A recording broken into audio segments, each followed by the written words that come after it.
ये वो अधिकृत मंच है जहां पर मुख्यमंत्री जी विशेष राज्य के दर्जे की मांग कर सकते हैं, पर इतनी महत्वपूर्ण बैठक का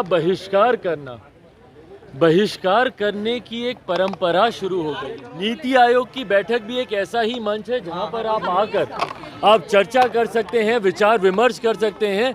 अपने मतभेद होने के बावजूद प्रदेश के हित को लेकर आप अपनी बातों को वहां पर रख सकते हैं, पर ऐसी बैठक का बहिष्कार करना दिखाता है कि मुख्यमंत्री सिर्फ व्यक्तिगत महत्वाकांक्षाओं को सबसे ज्यादा प्राथमिकता देते हैं। अगर प्रधानमंत्री जी के उद्घाटन से इन्हें इतनी चिंता हो रही है तो कहां है वो विपक्षी दल और वो विपक्षी पार्टियां जिन्होंने अपने पार्टी के नेताओं के नाम पर हजारों योजनाएं बनाई, उनके नाम पर भवन बनाए, उनके नाम पर सड़कें बनाई, तमाम राष्ट्रपतियों को दरकिनार करते हुए।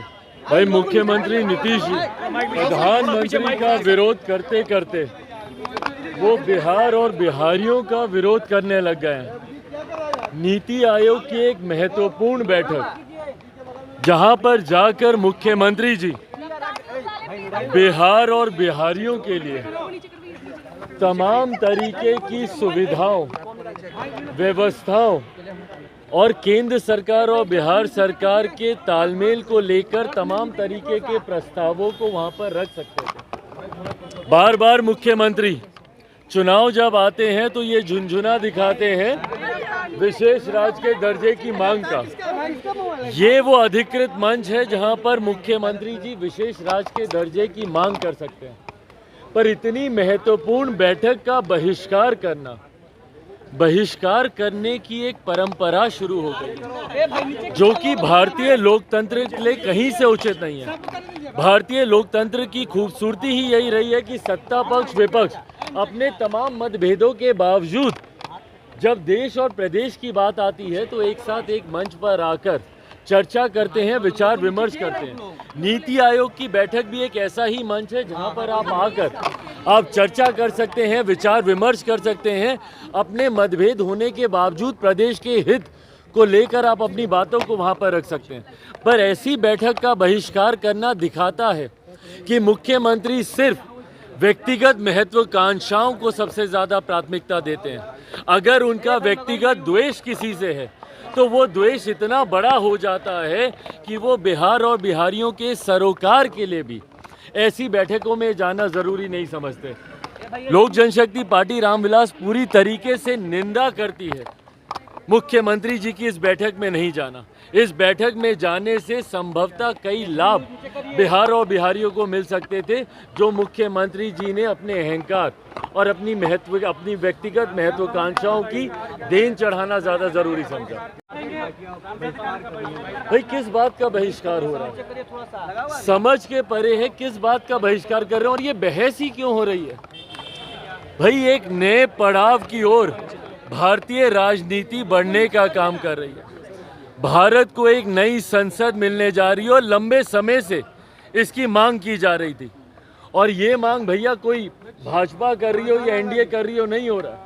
एक लंबे समय से, मैं भी सेकंड टाइमर मेंबर पार्लियामेंट हूँ, 2014 में भी ये मांग उठ रही थी।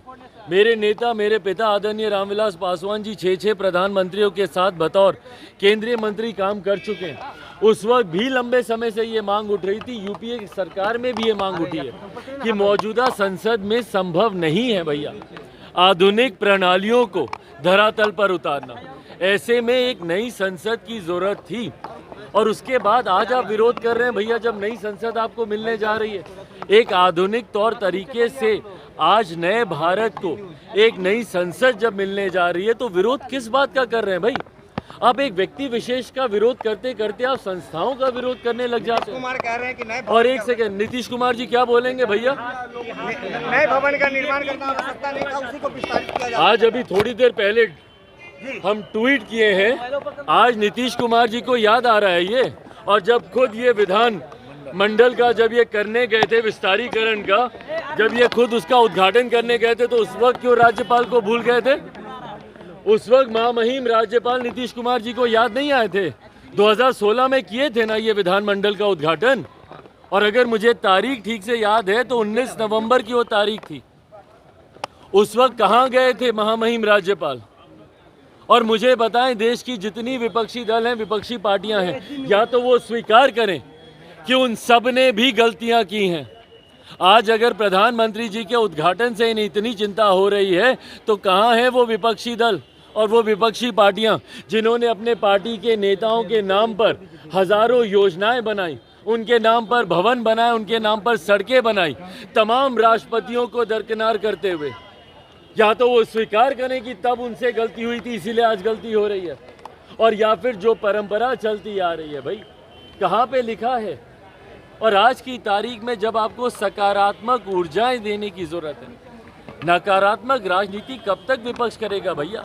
आइए एक नई शुरुआत है, सकारात्मक तरीके से इसकी शुरुआत की जाए।